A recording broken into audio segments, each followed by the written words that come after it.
آج ہم جتنے بھی بھٹک رہے ہیں، ذلیل ہو رہے ہیں، خوار ہو رہے ہیں، بنیادی وجہ یہ ہے کہ ہم نے اللہ تعالیٰ کے احکامات کو چھوڑ دیا ہے۔ اور ان تمام احکامات میں سب سے بہترین چیز وہ نماز ہے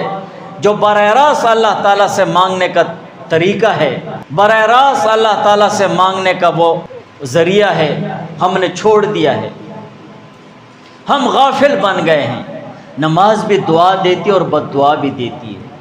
جب اللہ تعالیٰ کے نماز تیرے لیے دعا مانگے، تمہاری پڑھی ہوئی نماز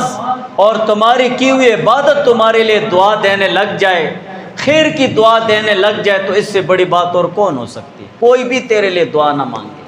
حدیث میں ہے نا، حضور علیہ السلام کی حدیث مبارک کا مفہوم ہے کہ جو شخص نماز اپنے وقت پر پڑھتا ہے، خشوع اور خضوع سے پڑھتا ہے، آرام اطمینان سے پڑھتا ہے، وقار کے ساتھ کھڑا ہوتا ہے، سست اور ڈھیلا ہو کر نہیں، اپنے کندھے جھکا کر اللہ تعالیٰ کے سامنے کھڑا ہوتا ہے، تو ایسی نماز اللہ تعالیٰ کے ہاں نور بن کر جاتی ہے، اور اس نمازی کے لیے دعا بھی دیتی ہے کہ اللہ تعالیٰ تمہاری اسی طرح حفاظت کرے جیسے تو نے میری حفاظت کی۔ اور اگر معاملہ اس کے برعکس ہو، جیسے ہمارا معاملہ بن چکا ہے کہ ہمیں نماز بھی بد دعائیں دیتی ہے، کسی کی بد دعاؤں کی ضرورت نہیں ہے،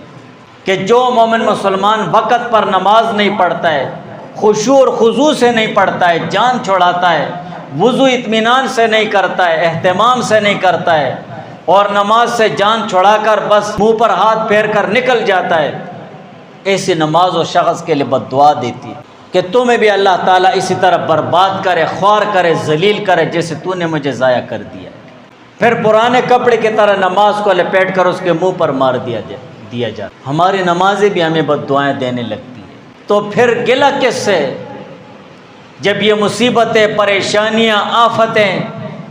ہم پر، ہمارے اہل و عیال پر، پورے معاشرے پر، پورے علاقوں پر، پورے ملکوں پر مصیبتیں آتی ہیں، تو پھر اور لوگوں سے گلے کیوں ہونے چاہیے؟